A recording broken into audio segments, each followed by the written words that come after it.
살고 싶은데 죽고 싶다, 또 죽고 싶은데 살고 싶다 라는 제목으로 하나님 말씀을 나누려고 합니다. 몇 년 전에 여기서 기억하시는 사람도 있을 것 같은데, 제가 같이 심우하던 교회에서 한 성도님이 암에 걸리셨습니다. 이분은 신앙이 있는 분은 아니셨지만 담임 목사님과 관계가 좋으셔서 그래서 교회를 나오시던 그런 분이셨습니다. 근데 이분이 암에 걸린 다음부터 교회를 굉장히 잘 나오기 시작하셨습니다. 그리고 그때까지는 계속 세례받기를 거부하셨는데 암에 걸리고 나니까 내가 빨리 세례받아야겠다고 이렇게 말씀하셨죠. 그때 제가 보고 깨달은 게 있습니다. 주님, 정말 어떤 사람은 암이라도 걸려가지고 예수님 믿게 해주십시오 라는 기도를 그때 처음 했던 것 같아요. 암이라도 걸려가지고 예수 믿었으면 좋겠다. 그 당시 저도 그렇고 이제 그 분과 같이 교구에 있던 분들이 되게 열심히 기도했습니다. 그분도 잘 안 믿었고 또 그분 가족도 안 믿어가지고 이분이 병을 나으면은 그것이 얼마나 이들에게 좋은 전도의 기회가 될까 싶어가지고 열심히 기도했습니다. 근데 이제 기억하시는 분도 있겠지만 그 암이 좋아진 게 아니라 전이가 됐죠. 계속 온몸으로 전이가 되어 나갔습니다. 그래서 나중에는 이제는 가망이 없다라는 소식을 듣게 되었습니다. 그때 제가 묵상에 쓴 게 이거였어요. 하나님, 말기암 환자는 주님도 못 고치시는 겁니까? 말기암 환자는 하나님도 못 고치시는 것입니까? 정말 참 안타까웠어요. 이분이 병이 나았으면은 그분 가족들이 분명히 예수님 믿을 수 있었을 것이고, 또 그분이 남자 성도님이셨거든요. 아버지가 암에 걸려 죽어가고 있는 딸을 본 적이 있습니까? 그분 딸이 왔는데 이제 이게 너무 괴로워하시는 거예요. 우리 아버지 좀 하면서 왜 하나님께서는 저분들에게 어려운 시간을 겪게 하시는 건가 참 궁금했습니다. 근데 오늘 본문을 보니까 비슷한 일이 나옵니다. 마태복음 16장인데 오늘 본문이 예수님께서 교회를 세우시리라 말씀하시거든요. 말씀하시고 12 사도들에게 큰 기대감을 불러주세요. 너희를 통하여서 내가 너에게 음부의 권세보다 이길 수 있는 힘을 주마. 그 음부의 권세가 영어로 보면 Hell of the Gate of Hell이거든요. 그러니까 지옥의 문이 너희를 이기지 못할 것이야. 그러니까 지옥의 권세가 너에게 열리지 못할 것이야. 너에겐 지옥에 절대 침범하지 못할 것이야. 이런 뜻이거든요. 그러니까 12 사도들이 되게 두근두근 걸었을 거예요. 하나님, 이제 내가 나에게 어떤 권세를 주실지, 또 예수님을 따라온 자신들이 자랑스럽고 앞으로 예수께서 무슨 일을 하실지 굉장히 기대되었을 것입니다. 근데 이런 이들에게 예수님이 이렇게 말씀하세요. 20절 읽어보겠습니다. 다 같이 읽어보겠습니다. 이에 제자들에게 경고하사 자기가 그리스도인 것을 아무에게도 이르지 말래요. 이거 자랑해야 될 것인데 너무 자랑스러워가지고 막 얘기하고 싶은데 아무에게도 얘기하지 말라라는 것이죠. 그리고 그 뒤를 이어서 더 충격적인 말씀을 하시는데 21절 읽어보겠습니다. 다 같이 읽을게요. 이때로부터 예수 그리스도께서 자기가 예루살렘에 올라가 장로들과 대제사장들과 서기관들에게 많은 고난을 받고 죽임을 당하고 제3일에 살아나야 할 것을 제자들에게 비로소 나타내시니, 이렇게 말씀하시죠. 내가 얼마나 많은 고난을 받고 심지어 그 끝에 죽임까지 당해야 된다는 것을 말씀하시더라는 거예요. 여러분, 죽으면 끝 아닙니까? 죽으면 끝이죠. 암투병한 아버지를 둔 가족들에게 아버지가 죽으면 끝이지 않습니까? 근데 그냥 죽는 게 아니라 너는 많이 고난을 받고 이렇게 많이 괴로워하다가 많이 고통스러워하다가 죽임을 당해야 된다는 거죠. 끔찍하죠. 아마 이 얘기를 들어서 쟤들이 끔찍했을 것입니다. 왜냐하면은 그러면 예수님을 따라하는 우리는 뭐가 되는 거예요? 여러분, 20대부터 30대에 있던 남자들이 자신의 인생에 3년 동안 일도 안 하고 가정 돌보지 않고 아무것도 안 하고 3년 내내 예수님만 쫓아다녔었어요. 근데 그 끝이 많은 고난을 받고 죽임을 당해야 된다는 거예요. 당시 지자들은 예수님께서 메시아로 오셔가지고 로마로부터 이스라엘을 독립시켜서 훌륭한 나라가 될 걸 기대하였습니다. 근데 죽는다뇨. 이게 예수를 믿고 따른 대가냐, 이런 생각이 들었을 것입니다. 그러자 베드로가 이렇게 행동을 해요. 22절 전반부를 읽어보겠습니다. 다 같이 읽습니다. 베드로가 예수를 붙들고 항변하여 이르되, 여기서 붙들고는요 이렇게 잡은 게 아니에요. 이렇게 잡은 게 아니라 이렇게 잡은 거예요. 이렇게 잡고 막 흔들고 있는 거예요. 그러면서 항변하여 이르되 있지 않습니까? 이 항변하여는 우리말은 항변이지만 원어적 느낌을 살리면요 꾸짖다예요. 꾸짖다. 베드로가 예수님보다 열 몇 살이 많았어요. 열 몇 살이 많았기 때문에 베드로가 예수님과 꾸짖는 거예요. 어떻게 그런 말을 할 수 있습니까? 무슨 말 하는 겁니까? 당신이 그렇게 되면 우리는 어떡하라고? 어떡하라고? 말도 안 되는 소리 하지 마십시오. 이게 믿음 대가입니까? 이게 따라간 대가입니까? 그렇게 지금 베드로가 예수님을 책망하고 있는 것이죠. 그러자 예수님이 베드로에게 이렇게 말씀하세요. 23절 한번 다 같이 읽어보겠습니다. 시작. 예수께서 돌이키시며 베드로에게 이르시되 사탄아 내 뒤로 물러가라. 너는 나를 넘어지게 하는 자로다. 내가 하나님의 일을 생각하지 아니하고 도리어 사람의 일을 생각하는도다. 베드로 보고 사탄이래요. 여러분하고 저 언쟁이나 할 수가 있죠. 있는데 만약에 제가 언쟁이나 그 사람에게 사탄아 물러가라 그러면은 그 사람 시험 들지 않겠습니까? 화내지 않겠습니까? 네가 이 사탄 같은 놈아, 그것도 아니고 그냥 사탄이래요. 사탄아 물러가라. 근데 베드로 보고 왜 사탄이라고 불렀죠? 그 이유가 이렇게 되죠. 네가 하나님의 일을 생각하지 않고 사람의 일을 생각하고 있다. 베드로 보고 사탄이라 불렀던 이유는 그가 생각하는 생각 때문이었어요. 아니, 하나님의 일이 무엇이고 사람의 일이 무엇이기 때문에 예수님께서 수제자였던 베드로에게 이렇게까지 말씀하셨을까요? 여러분, 하나님의 일과 사람의 일이 뭐가 다르겠습니까? 하나님의 일은요, 그 초점이 언제나 우리의 구원에 있습니다. 이 땅에서 암에 걸리건 교통사고가 나건 무엇을 하건 간에 하나님의 일이 내 안에 있으면 그것이 반드시 그 끝이 나로 하여금 구원에 이르도록 합니다. 그게 하나님의 일이에요. 반면에 사람의 일은 뭐냐면은 내가 하고 싶은 게 이루어지는 거예요. 내 욕구, 내 꿈, 내 계획, 이것이 이루어지는 게 사람의 일입니다. 근데 이 둘이 같이 갈 때도 있지만 이 둘이 오늘 본문처럼 아예 다른 방향일 때가 있어요. 그럼 사람이 어떤 존재냐? 사람은요, 자신의 생명을 잃어버린다 할지라도 자기 욕심을 채우고자 하는 존재예요. 그게 사람이에요. 안 그런 것 같죠? 그게 사람입니다. 모순적인 사람은 죽고 싶을 때 살고 싶고 살고 싶을 때 죽고 싶은 존재예요. 다음 슬라이드요. 예를 하나 들어드리죠. 저분 누군지 아십니까? 왠지 누구 닮은 것 같은데 말하면 안 될 것 같아가지고 하여튼 누구 닮았습니다. 저분의 이름은 염안섭 원장님입니다. 저분은 의사예요. 연대 의대 나오고 지금은 수동 연세 요양병원에서 원장님 계신데 저분이 독실한 그리스도인이세요. 저분이 의사가 한 이유를 저분 인터뷰는 이렇게 얘기합니다. 나는 죽어가는 사람들을 돌보기 위해서 의사가 되었습니다라고 얘기해요. 저분이 연대 의대 나오시고 가장 먼저 간 병원이 연대 세브란스 병원이었는데 그 세브란스 병원에서도 저분이 맡은 데가 어디냐? 말기 에이즈 환자를 맡았답니다. 에이즈 환자를 맡아가지고 돌보려고 했던 게 저분 일이었다라는 것이죠. 근데 이분이 이렇게 돌보다 보니까 에이즈 걸린 사람들이 전부 다 젊은 남자였대요. 젊고 하면 중년 남자. 이들의 에이즈 걸린 경로를 추적하다 보니까 이들은 100% 다 동성애자들이었고 이분들이 에이즈 걸린 경로는 무분별한 성생활로 인하여 에이즈에 걸렸다라고 판명이 나왔습니다.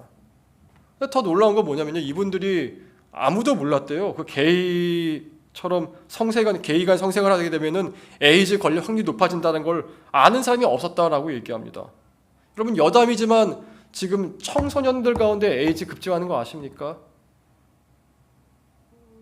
통계 한번 찾아보세요. 저 작년보다 올해가 400%가 늘었어요. 청소년 에이즈 환자가 400%. 그러니까 4배죠. 에이즈 걸린 그 경로를 추적하다 보니까 92.3%가 동성 간의 성관계였습니다. 근데 더 놀라운 건 뭐냐면 저 김지연 약사님 책이 있는데 김지연 약사님 책에 보면 그 얘기 나와요. 그분이 청소년들 에이즈 걸린 환자들 상담하시는 분이신데 아무도 몰랐대요. 동성 간의 성관계를 맺으면 에이즈 걸릴 확률이 높다는 걸 아무도 알려주는 사람이 없었대요. 학교에서조차도.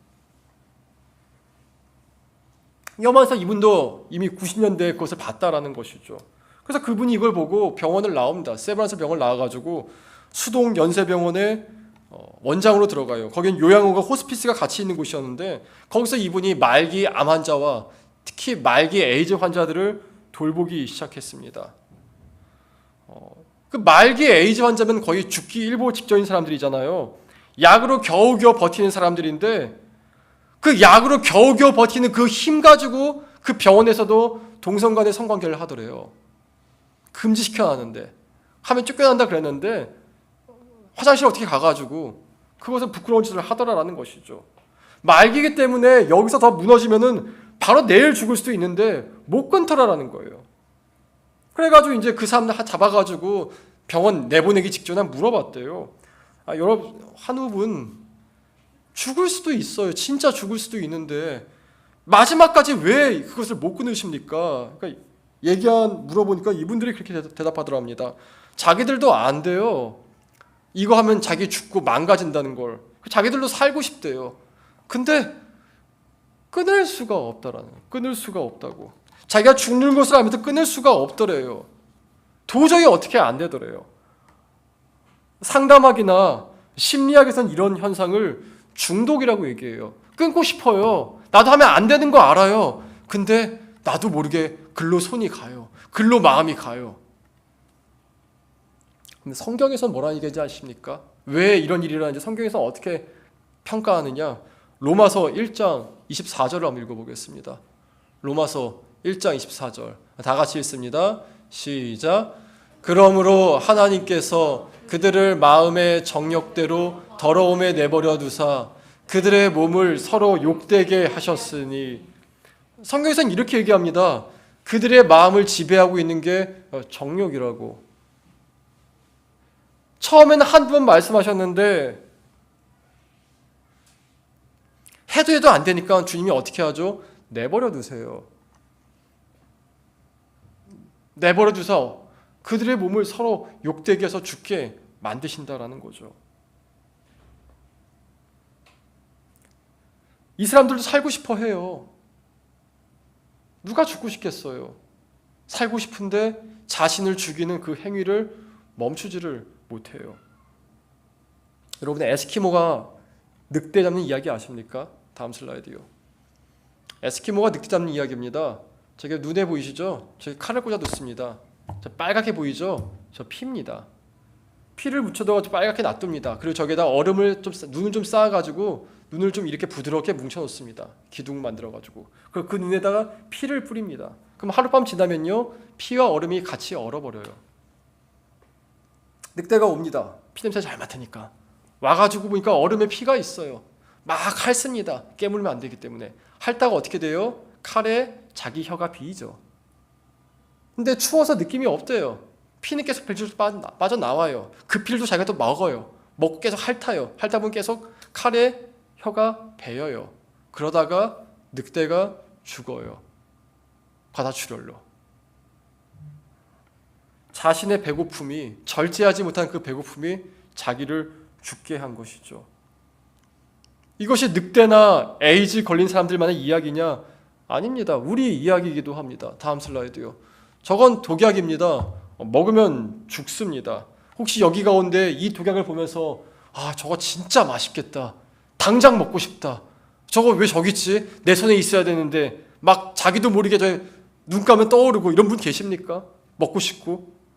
아무도 없을 겁니다. 먹으면 죽으니까요. 근데 여러분 독약은 우리 몸만 죽이지만 죄는 우리 영혼을 파괴시킵니다. 죄에 지속적으로 노출되면요 하나님이 내버려 두세요. 내버려 두세요.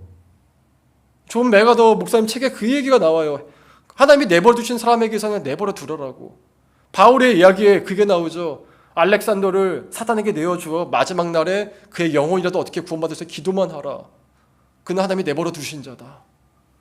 내버려 두게 되더라라는 거예요. 독약은 먹고 싶지 않으면서 왜 죄에 대해서는 우리가 끊지 못할까요? 죄를 보면서 왜 그렇게 우리는 빨려 들어가는 것일까요? 이 정도 괜찮지 뭐 끌려가는 것일까요? 하와가 선악과를 보면서 보암직도 하고 먹음직도 하게 여겼어요. 그 선악과 먹으면 죽는데 모든 비극의 시작인데, 근데 그 비극의 시작을 볼 때 먹음직스럽게 보이더라라는 거예요. 죄를 바라보는 우리 마음이 그렇지 않습니까? 하나님은요, 정말 사람을 구원하고 싶으세요. 한 사람이라도 제대로 구원하고 싶으세요. 근데 살리고 싶은데 구원받는 사람이 자신 안에 있는 죄 짓고 싶은 마음을 못 이겨요. 죄 짓고 싶어 해요. 나는 죄가 너무 좋다 해요. 도박 중독에 걸린 사람이 도박 때문에 가족이 팔려나가고 인생이 나락으로 떨어졌는데도 불구하고 장기를 팔아가 도박하는 것처럼 하나님 계속 나가서 그 손을 붙들어야 될 우리가 사는데 하나님 손을 스스로 놓고 세상으로 나아가 버립니다. 살고 싶은데 죽음의 길로 나아가는 것이죠. 그래서 예수님 말씀하신 게 이겁니다. 24절 읽어보겠습니다. 다 같이 읽겠습니다. 이에 예수께서 제자들에게 이르시되 누구든지 나를 따라오려거든 자기를 부인하고 자기 십자가를 지고 나를 따를 것이니라. 누구든지 예수님을 따라가려거든, 예수님을 따라오려거든 대신에 이렇게 써도 됩니다. 구원의 길로 가고 싶거든, 구원받고 싶거든 자기를 부인하고 자기 십자가를 지고 따라오라라는 거예요. 그럼 자기 부인이 뭐냐? 자기 부인의 정의가 이렇습니다.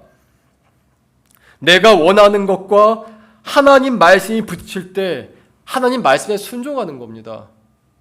내가 원하는 나의 욕구가 있어요. 근데 그 욕구와 하나님 말씀이 부딪힐 때 하나님 말씀에 순종하는 게 자기 부인이에요.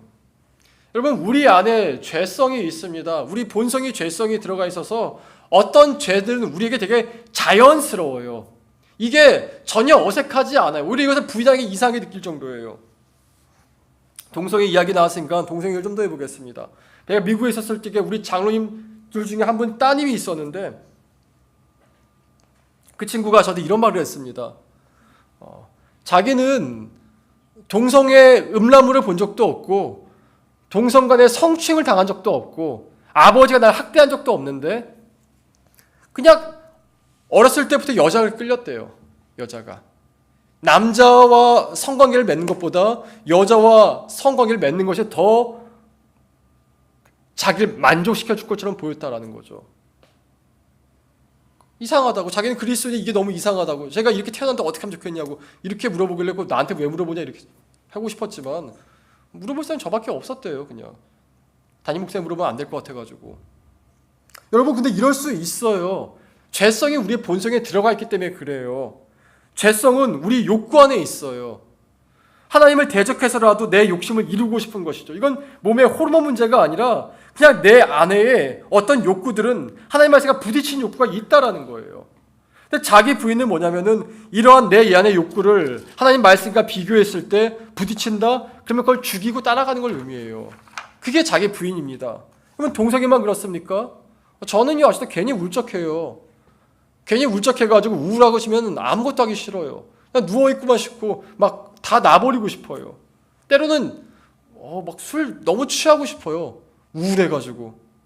근데 그렇게 다 놔버리고 싶을지라 할지라도 하나님 약속이 그게 아니니까, 말씀이 그게 아니니까 한 발자국 일어나가지고 앞으로 내미는 거예요. 분노나 미움도 그렇죠. 우리는 미워하는 게 자연스러워요. 우린 분노하는 게 자연스러운 사람이에요. 요즘 여기서 나오는 분노 싫어하는 사람이 있습니까? 화가 나면 분노하고 싶지 않습니까? 운전하다 껴들면 분노하고 싶지 않습니까? 누가 나 욕하면 분노하고 싶지 않습니까? 시간이 어긴 분노하고 싶지 않습니까? 나에게 왜 소리 지냐 분노하고 싶지 않습니까? 우린 분노와 미움이 자연스러운 사람들이에요. 그러나 분노와 미움 가운데 하나님 말씀이 부딪히니까 멈추고 용서하려는 거죠. 슬픔도 그래요, 여러분. 슬픔도 즐거운 거 아시죠? 슬픔도 즐길 수 있어요. 슬플 때 더 슬픈 노래 듣고 괜히 빠지고 싶고. 근데 그 슬픔은 죽이는 거예요. 죽이고 말씀 가운데 다시 나아오는 것이죠. 우리의 수많은 욕구가 있어요. 부딪히는 수많은 욕구들이. 하나님 말씀과 부딪히는 수많은 욕구가. 수많은 행위들도 있죠. 문화가 된 것도 있어요. 문화가 된 것도. 그러나 여러분, 그 문화가 됐건 사회적 통념이 됐건 내 상식이 됐건 내 감정이 됐건 무엇이 됐던 간에 하나님 말씀과 부딪히면 나는 하지 않아가 자기 부인이에요. 이것이 없으면은 구원의 길을 걸어갈 수가 없다라는 거예요. 걸어갈 수가 없다. 그 다음이 자기 십자가인데요. 다음 슬라이드요. 자기 십자가가 뭐냐? 예수님의 십자가는 예수님의 사명이었습니다. 이 말인즉슨 예수님 외에는 다른 사람이 예수님의 십자가를 대신 질 수 없었어요. 바울이 질 수도 없었고 베드로가 질 수도 없었고 제가 질 수도 없어요. 예수님의 십자가는 예수님만 질 수 있어요. 그럼 내 십자가는 뭐냐? 나만 질 수 있는 나의 사명이에요. 나만 질 수 있는 나의 사명. 대표적인 예가 가족이죠. 가족. 여기 자녀가 계신 분도 있고 계신 분도 있고 결혼할 분도 있고 뭐 그런 분들이 계신데, 여러분 여기 저보다 몸도 크고 뭐 얼굴도 잘생기고 운동도 많이 하고 돈도 잘 버는 남자가 다 칩시다. 이 남자가 우리 아이들에게 저를 대신해 줄 수 있습니까? 불가능해요. 그러니까 가족은요, 대체가 불가능하기 때문에 가족인 것이에요. 그게 나의 사명이라고 보시면 됩니다. 이 자리에서 내가 지키고 버티며 서 있는 것. 교회도 마찬가지죠. 요즘에는 교회가 많으니까 이 교회 하면 저 교회 가면 되지 뭐 그럴 수도 있다고 생각합니다. 그러나 여러분 기억하십시오. 하나님께서 나에게 은혜 주시려고 예비하신 사람이 그 공동체가 있다는 걸 꼭 기억하셔야 돼요. 사도 바울이 이렇게 얘기했습니다. 디모데야, 네가 복음 전할 수 있는 사람 네가 전하렴. 내가 전할 사람 내가 전하마. 내가 이 많은 사람들 가운데 내가 복음을 전할 수 있는 사람이 따로 나눠져 있다는 거예요. 따로 나눠져 있어요. 내가 은혜를 끼칠 수 있는 사람이 따로 나누어져 있어요. 이때 이 시간에 이 사람들과 함께 있는 나의 자리는 나밖에 채울 수 없다라는 것이에요. 꼭 기억하셔야 돼요. 어떤 은혜든 때에 맞게 옵니다. 근데 그 때에 맞게 내가 그 자리에 있다면 그 사람은 하나님께서 은혜를 준 통로는 나일 수 있다라는 것이죠. 하나님께서 내게 맡기신 그 자리를 끝까지 지키는 것, 하나님께서 내게 하신 그 사역을 끝까지 지켜나가는 것, 그게 십자가입니다. 자기가 보기에는 자신이 맡은 게 아무것도 아닌 것처럼 보여요. 사람도 인정 잘 안 해줘요. 예전에 우리 초등부 좀 하고 있는데 뭐 지금은 2명이지만 초등부 1명 있었어요. 교사는 4명, 학생은 1명. 신기하죠. 교사는 4명인데 학생은 1명이야. 근데 우리가 한 마음이 이거였어요. 하나님께서 이 한 영혼을 위해 우리를 맡기셨다면은 우리가 충성을 다해야 되지 않을까. 지난주 설교에 그 얘기했었죠. 메리 스크랜턴 박사가 이 땅에 와서 이화여대를 처음 만드셨는데 1886년에 자신에게 나온 학생이 몇 명이었다고요? 1명이었어요. 근데 그 1명에게 20과목이 넘는 과목을 가르쳐요. 4년 동안. 이 메리 스크랜턴이. 그렇게 가르쳤을 때 20년 뒤에 그 학교가 이화여대가 됐어요. 그러면 기억하십시오. 하나님이 작은 것에 충성한 사람에게 큰 것 맡기세요. 작은 것에 충성하지 않은 사람이 절대로 큰 것 맡기지 않습니다. 디모데서는 이런 구절이 있어요. 너가 네 가정에 충성하지 않는데 어떻게 교회를 맡으려고 하느냐? 네가 네 이웃도 사랑하지 못하는데 어찌 다른 사람들을 사랑하려고 하느냐? 자기가 맡은 것이 작다 할지라도 거기를 지켜나가는 것이 자기 십자가를 지고 나가는 것이에요. 바울이 지금이 와서 크게 됐지만 바울을 제일 많이 힘들게 하고 공격했던 사람이 누군지 아십니까? 바울이 세운 바울의 교회 사람들이었어요. 바울이 60개 교회를 세웠거든요. 60개 교회를 세웠는데 그 중에서도 좀 큰 교회들, 좀 바울이 믿을 만한 교회들이 다 이단들이 들어와서 이단으로 말미암아 바울의 제자들이 바울을 공격했습니다. 바울 네가 진짜 사도 맞냐? 넌 예수님 안 따라다녔지 않냐? 막 이렇게 하면서 막 공격했어요. 네가 유대율법을 아느냐 이러면서. 그때 바울이 에이 들어오지 못해 먹히다 이런 게 아니라 바울이 이렇게 얘기했습니다. 갈라디아서 1장 10절 한번 읽어보겠습니다. 다 같이 읽습니다. 시작. 이제 내가 사람들에게 내가 지금까지 사람들의 기쁨을 구하였다면 종이 아니니라. 바울이 자신의 자리를 붙잡고 버티는 이유는 사람들의 기쁨을 구하는 게 아니었다는 거예요. 바울은 알았어요. 이거 지금 여기 지금 있는 게 하나님이 기뻐하시는구나. 하나님이 기뻐하시는구나. 하나님이 기뻐하시는구나. 이게 자기 십자가를 지는 삶이에요. 여러분, 예수님께서 너의 자리를 지키고 그 일을 지키는 것이 예수님을 따라가는데 필수적이라고 말씀하십니다. 여러분, 이런 말 들어봤을 거예요. 내가 봉사의 자리를 지키는 것이 아니라 봉사의 자리가 나를 지킨다. 사명의 자리, 내가 사명을 지키는 것이 아니라 사명이 나를 지킨다라고 말이죠. 이게 우리 믿음의 선진들의 믿음이었던 것입니다. 이것을 위해서 주님께서요, 의도적으로 어려운 시간을 겪게 만드세요. 나를 죽이기 위해서, 나를 죽이게 하기 위해서. 그렇지 않으면 인간은 죄로 나가거든요. 설교 초반에 암 걸린 성도 얘기를 해드렸는데 좀 더 그 얘기를 해보겠습니다.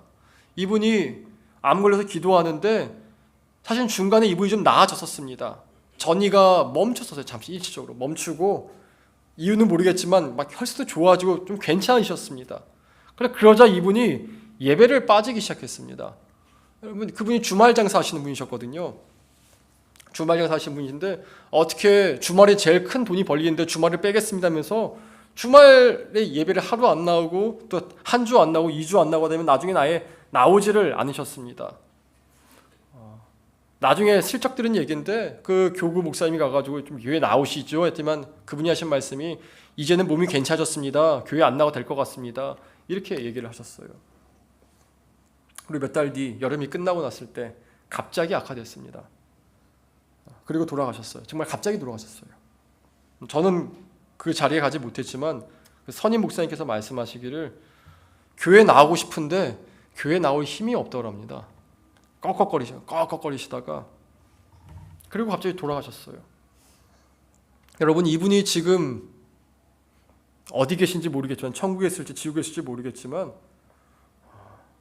주님이 판단하시는 거기 때문에 그냥 이런 생각해봤습니다. 이분이 차라리 몸이 쭉 아팠더라면은 더 예배에 집중했을 텐데, 더 하나님 집중했을 텐데. 여러분, 언젠가 여러분 예배가 허락되지 않는 날이 옵니다. 호세아서에 나오죠. 마지막 때에 있을 가장 큰 저주 중에 하나가 하나님 말씀에 대한 기갈이에요. 말씀이 듣고 싶은데 말씀이 들리지를 않아요.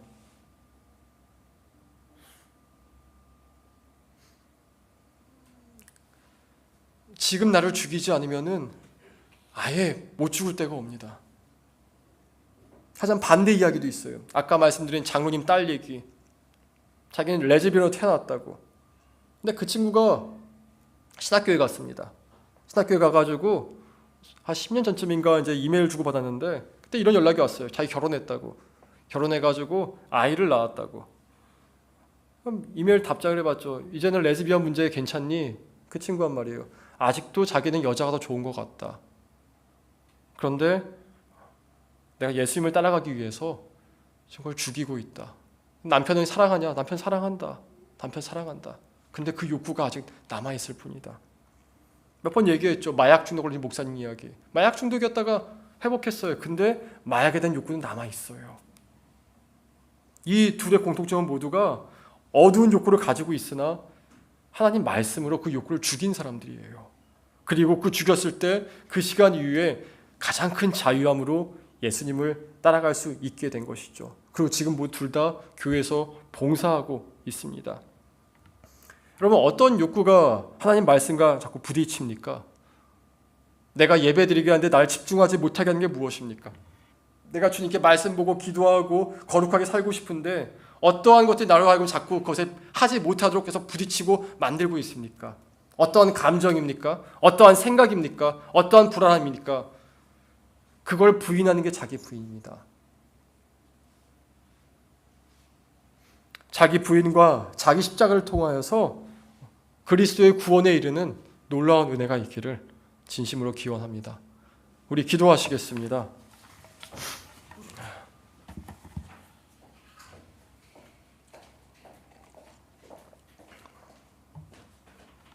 기도하는 가운데 다 같이 이렇게 기도하십시다. 여러분, 설교 마지막에 드린 여러분 제 질문을 한번 기억해 보시기 바랍니다. 무엇이 하나님 말씀에서 부딪힙니까? 내가 계속 주님의 말씀에 나아가려고 하는데 뭐가 부딪힙니까? 말씀을 아예 몰라가가지고 부딪히는 것도 없다면 여러분 말씀을 좀 읽으셔야 됩니다. 왜냐하면 암이 사람을 가리지 않는 것처럼 죄도 사람을 가리지 않기 때문에 그렇습니다. 이 시간 기도하실 때 하나님, 제 안에 이런 것들이 자꾸 주님의 말씀과 부딪힙니다. 주님, 제 안에 자꾸 이런 것들이 주님의 말씀과 부딪힙니다. 나를 긍휼히 여기셔서 이것들을 죽일 힘을 주시옵소서, 이것들을 부정할 힘을 주시옵소서라고 하나님께 간구하는 기도하십시다. 기도하겠습니다.